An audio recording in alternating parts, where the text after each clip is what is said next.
Box board cancel ಮಾಡಬೇಕು ರಾಜ್ಯ ಸರ್ಕಾರಕ್ಕೆ. ಇಲ್ಲಲ್ಲ, ಇದು ಯಾರಿದು ನಾ ಪತ್ರ ಬರ್ದಿದ್ದೀನಿ, ಇದನ್ನ ಕ್ಯಾನ್ಸಲ್ ಮಾಡಿ ಕಂದಾಯ ಇಲಾಖೆ ವಾಪಸ್ ಕೊಡಬೇಕು ವಫ್ ಆಸ್ತಿನೆಲ್ಲ. ಇದು ವಫ್ ಆಸ್ತಿ ಸರ್ಕಾರ ಕೊಟ್ಟಿದ್ದಿಲ್ಲ, ರೆವೆನ್ಯೂ ಡಿಪಾರ್ಟ್ಮೆಂಟ್ ಇಂದ ಕೊಟ್ಟಿದ್ದ ಆಸ್ತಿ ಅಲ್ಲ. ಇದು ಕೊಟ್ಟಿರೋದು ದಾನಿಗಳು. ಯತ್ನಾಳ್ ಅವರು ಮೊದಲೇ ಅರ್ಥ ಮಾಡ್ಕೊಳ್ಬೇಕು. ಇದು ಸರ್ಕಾರ ಕೊಟ್ಟಿದ್ರೆ ಸರ್ಕಾರ ವಾಪಸ್ ತಗೊಳ್ಳೋದು ಪ್ರಾವಿಷನ್ ಇದೆ. ಹೇಳ್ರಿ, ನಾನು ಹೇಳೋದು ಕೇಳ್ಬೇಕು ನೀವು. ಇದು ಸ್ವಂತ, ಇದು ಯಾವ್ದಾದ್ರು ಸರ್ಕಾರ ಕೊಟ್ಟಿದ್ರೆ ಸರ್ಕಾರಕ್ಕೆ ವಾಪಸ್ ತಗೊಳ್ಳೋದು ಅವ್ರಿಗೆ ಪ್ರಾವಿಷನ್ ಇದೆ. ಇದು ಸರ್ಕಾರ ಏನು ಕೊಟ್ಟಿಲ್ಲ, ಇದು ದಾನಿಗಳು ಕೊಟ್ಟಿರೋದು. ದಾನಿಗಳು ಸಮಾಜಕ್ಕೆ ಒಳ್ಳೇದಾಗಲಿ, ಬಡವ್ರಿಗೆ ಒಳ್ಳೇದಾಗಲಿ ಅಂತ ದಾನಿಗಳು ಕೊಟ್ಟಿರೋದು. ಎಲ್ಲ ಒಟ್ಟಾಗಿ ಸೇರಿ ಎಷ್ಟು ಹೇಳಿ 37,000 ಎಕರೆ ನಮ್ಮ ರಾಜ್ಯದಲ್ಲಿರೋದು. ಅದರಲ್ಲಿ 4,570 ಎಕರೆ ಎಂಕ್ರೋಚ್ಮೆಂಟ್ ಆಗಿದೆ ಇಡೀ ರಾಜ್ಯದಲ್ಲಿ. ಆ ಕಾರಣಕ್ಕೆ ನಾವು ಇದು ವಫ್ ಅದಾಲತ್ ಮಾಡ್ತಾ ಇರೋದು. ನಮ್ಮ ಆಸ್ತಿ ಹೋಗಿರೋದು ಯತ್ನಾಳ್ ಅವ್ರಿಗೆ ಭಾಳ ಕಾನೂನು ಗೊತ್ತಿದೆ ಅಂತ ತಿಳ್ಕೊಂಡಿದೆ, ಭಾಳ ಬುದ್ಧಿವಂತರು ಅಂತ ತಿಳ್ಕೊಂಡಿದೆ.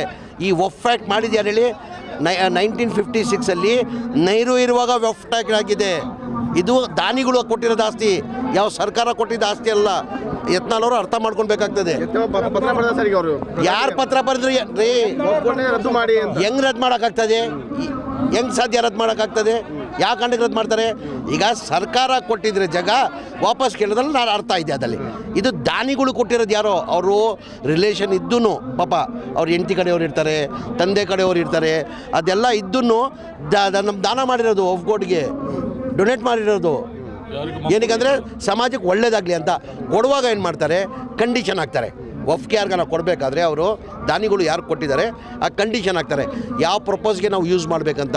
ಎಜುಕೇಷನ್ ಪರ್ಪಸ್ ಯೂಸ್ ಮಾಡಬೇಕು, ಖಬರಸ್ತಾನ್ಗೆ ಯೂಸ್ ಮಾಡಬೇಕು, ಈದ್ಗಾ ಮೈದಾನ್ಗೆ ಯೂಸ್ ಮಾಡಬೇಕು, ಮಸೀದಿಗೆ ಕೊಡಬೇಕಂತ ಆ ದಾನಿಗಳು ವಫ್ ಮಾಡುವಾಗ ಕಂಡೀಷನ್ ಹಾಕ್ತಾರೆ, ಇಂಥದಕ್ಕೆ ಯೂಸ್ ಮಾಡಬೇಕಂತ.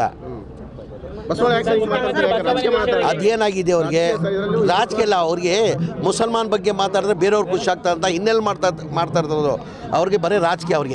ಅವ್ರಿಗೆ ಯಾವ ಹಿಂದೂನು ಬೇಕಾಗಿಲ್ಲ, ಯಾವ ಮುಸಲ್ಮಾನೂ ಬೇಕಾಗಿಲ್ಲ. ಒಳ್ಳೆ ಕೆಲಸ, ಅಭಿವೃದ್ಧಿ ಕೆಲಸ ಮಾಡಕ್ಕೆ ಹೇಳಿ. ಒಳ್ಳೆ ಯಾರ್ದು? ಯಾರು?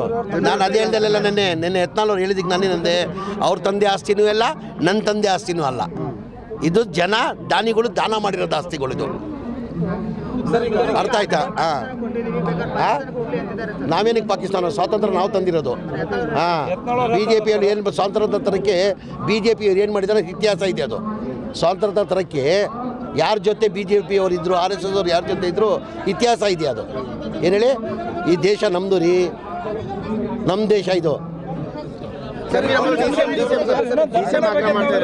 ಅದೇ ನಾವು DCM ಅಂತಲ್ಲ, ನಮ್ಮ ಅಭಿಪ್ರಾಯ ನಾವು ಹೇಳಿದ್ದೀವಿ. ನಮ್ಮ ಪಕ್ಷ ಹೈಕಮಾಂಡ್ ಪಕ್ಷ ತೀರ್ಮಾನ ಮಾಡಬೇಕಾಗಿ ಯಾರು? ನಿನ್ನೆ ಪರಮೇಶ್ವರು ಹೇಳಿಕೆ ಪರಮೇಶ್ವರ್ ಅವ್ರ ಅಭಿಪ್ರಾಯ ಹೇಳಿದ್ದಾರೆ, ರಾಜಣ್ಣ ಅವ್ರ ಅಭಿಪ್ರಾಯ ಹೇಳಿದ್ದಾರೆ, ಸತೀಶ್ ಜಾರಕಿಹೊಳಿ ಅವ್ರ ಅಭಿಪ್ರಾಯ ಹೇಳಿದ್ದಾರೆ, MB ಪಾಟೀಲ್ ಅವ್ರ ಅಭಿಪ್ರಾಯ ಹೇಳಿದ್ದಾರೆ, ನಾನು ರಹೀಮ್ ಖಾನು ನಮ್ಮ ಅಭಿಪ್ರಾಯ ಹೇಳಿದ್ದೀವಿ. ಅಂದರೆ ತೀರ್ಮಾನ ಯಾರು ಮಾಡೋರು? ಹೈಕಮಾಂಡ್. ನಮ್ಮ ಪಕ್ಷ ಹೈಕಮಾಂಡ್.